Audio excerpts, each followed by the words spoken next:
12B1 saya akan mewawancarai pemilik perkebunan durian. Izinkan saya untuk melakukan wawancara ya Pak. Ya sebelumnya Pak, boleh perkenalkan nama, umur dan alamat tempat perkebunan duriannya. Nama saya Fasil, umurnya 46 tahun. Untuk perkebunan durian, alamatnya di Karangsalam, tepatnya di Karangsari. Untuk yang pertama, siapa saja tenaga kerja yang terlibat dalam pengelolaan perkebunan durian? Abang Nasir.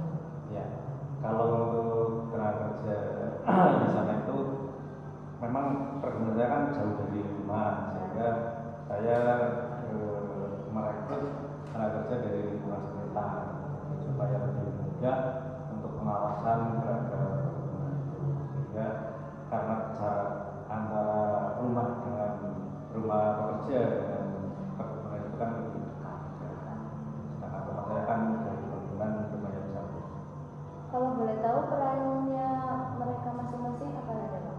Ya, kalau untuk peran dari kerja itu ada yang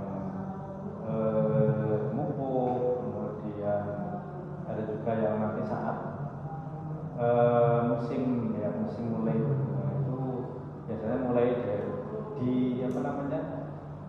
penyemprotan terhadap bunga supaya tidak terserang hama.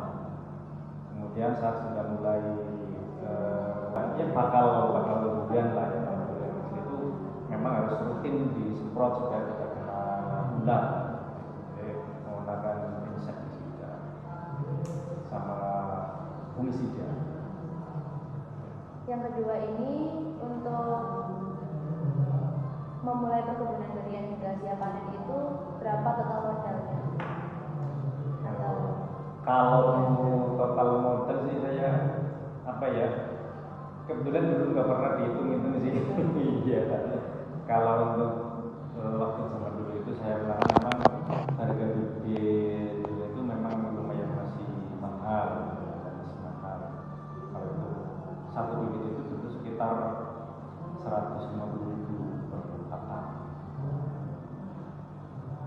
Kalau kayak gitu berarti butuh berapa lama waktu yang dibutuhkan untuk balik modal? Sebetulnya kalau untuk balik modal itu kan perkebunan durian itu kan dari mulai tanam sampai panen itu kan kurang lebih sekitar 5 tahun lah, sampai 5 tahun itu baru belajar berbuah karena pokoknya juga masih kecil. Kalau untuk balik modal, misalkan tanahnya itu tidak dihitung apa dihitung gitu. Ya, dihitung juga. Ya, kalau tanahnya dihitung ya, kalau di daerah pegunungan itu kan memang masih harga tanah masih lumayan murah lah, sekitar 1 juta. Nah, kalau untuk sampai panen itu kan sekitar 4 sampai 5 tahun baru bisa mulai panen. Kalau durian itu kan sekitar buah itu panen kan hanya 1 tahun sekali. Iya. Jadi kalau untuk balik modal ya sekitar panen 400 sampai 5 kali gitu. Kalau dihitung dari modal tanah juga. Terus untuk jenis bibit durian yang digunakan apa Pak? Kalau sekarang itu dulu itu memang saya tanam pohon durian tawar.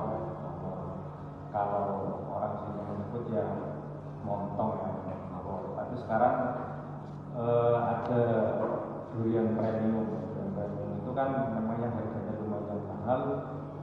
Jadi pohon durian tawar itu saya potong, kemudian saya top working atau TB itu dengan durian premium. Ada durian hitam, kemudian ada super tembaga, ada yang baru ini yang sedang ramai itu adalah top working.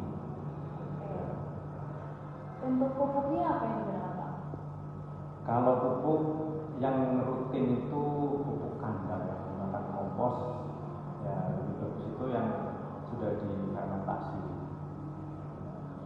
Ditambah juga untuk pupuk kimia yang menggunakan NPK.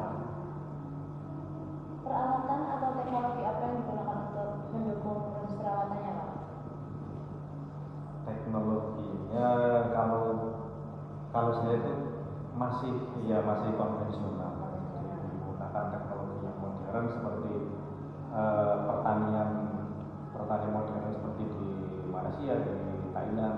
Jadi saya masih menggunakan yang konvensional. Jadi ya teknologi paling hanya semprot saja, yang menggunakan yang sudah menggunakan elektrik. Sekarang kan sudah banyak yang tangki semprot itu. Ya, untuk selanjutnya ini ada nggak Pak strategi pemasaran untuk hasil panen durian? Untuk pemasaran kebetulan saya kan di sekolah, jadi kalau untuk memasarkan sendiri kan memang susah. Jadi saya biasanya ya ke tengkulak ya, jadi mereka itu yang memasarkan ke kota. Jadi dari petani itu hanya kalau sudah musim panen itu dari tengkulak itu datang. Langsung didistribusikan. Iya. Untuk yang menentukan harganya gimana Pak? Ya, harga itu kita ikut pasaran lah. Biasanya kan kalau musim durian itu kan harga ya rata-rata sama. Kita tinggal negosiasi dengan pembeli. Untuk hasil panen duriannya di pasaran mana Pak? Biasanya itu pasarnya ke Jakarta Timur. Tapi kalau untuk yang durian premium itu memang sudah banyak yang ingin. Lalu untuk lingkungannya, bagaimana pengelolaan kebun durian agar tetap ramah lingkungan Pak? Jadi kebun durian saya itu kan memang dekat dengan pemukiman. Jadi masih di situ walaupun di dalam pegunungan, tapi sudah ada pemukiman warga. Karena saya ya memang untuk pengelolaan itu menggunakan tenaga lokal seperti teras itu supaya kita memanfaatkan tenaga kerja lokal supaya ya saling menjaga lingkungan dengan kebudayaan. Jadi jauh dari pengawasan dari pemilik, tapi tetap aman.